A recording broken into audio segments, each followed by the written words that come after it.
I have a confession to make. I loathe kid protagonists.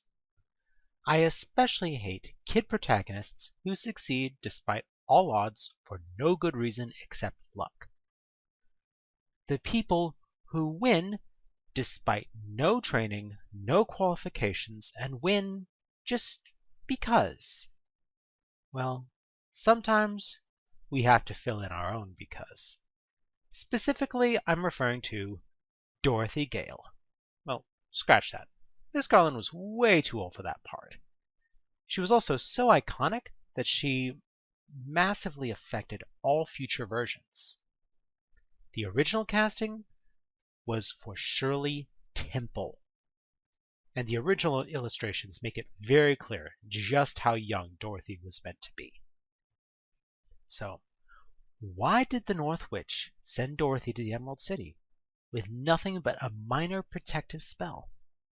How did this little girl of no particular import have such a dynamic effect on the entire empire? Interestingly, she then meets three friends who take up after this little girl for no particular reason. This 8 to 10-year-old girl convinces three adult men with their own lives to abandon everything to follow her like a juvenile Jesus. When they reach the highest authority, the wizard then sends them on a suicide mission to murder the Witch of the West. Crazy happenstance after contrived coincidence occur that leads Dorothy to bumble like Mr. Magoo into eliminating the Witch of the West, and then by absurd luck the wizard himself is removed from the picture. Let's be frank.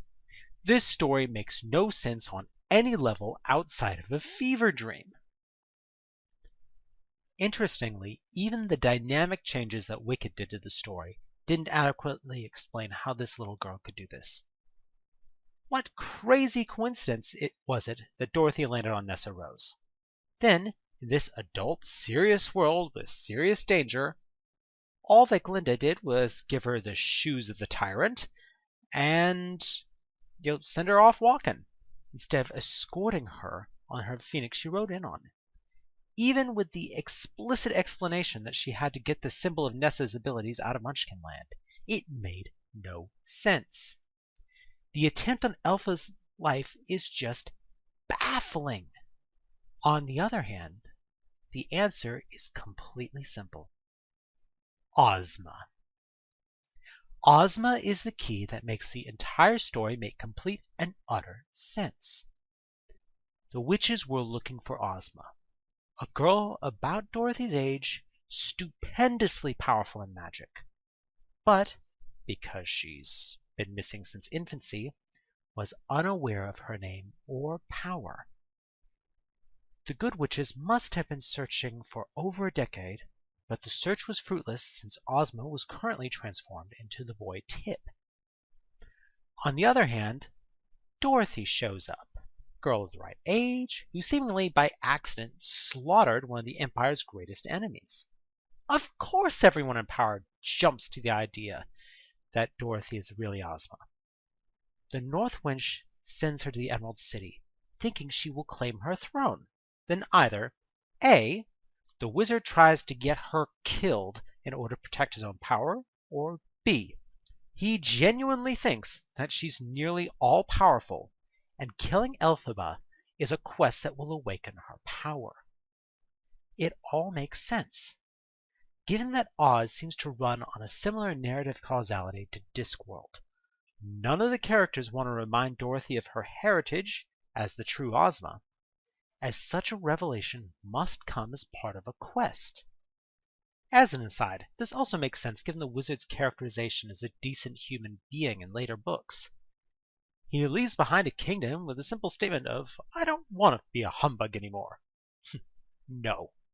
He feels guilty that he actually sent a normal little girl on a suicide mission, and feels that leaving Oz behind was the least he could do to repay her for such a grievous sin. However, that doesn't quite explain all the things in the books. But there is another factor here. Oz itself is a magical, living land. While it's never explicitly sentient like Discworld, it does seem to have some form of guiding force, like in the Scottish play. Oz wants its proper ruler. Oz is calling out to Ozma.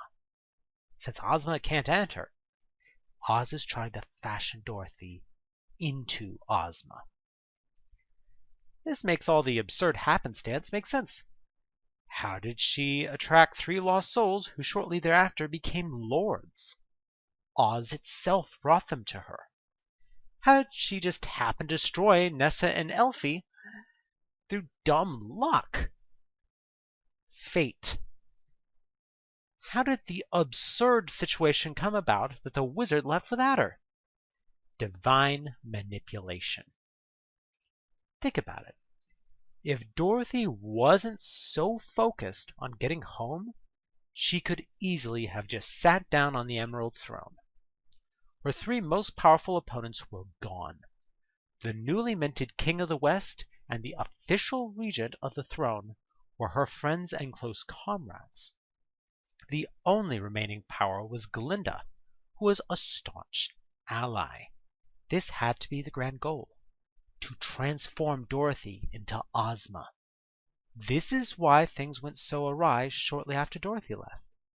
Marvelous Land of Oz featured an armed takeover of the capital under Scarecrow's leadership. He had lost the magical protection of fate since Dorothy had rejected her role, and the land had to search for the real Ozma, finally finding her in Tip. Anyway, I just thought I'd share this little theory about a 120-year-old book.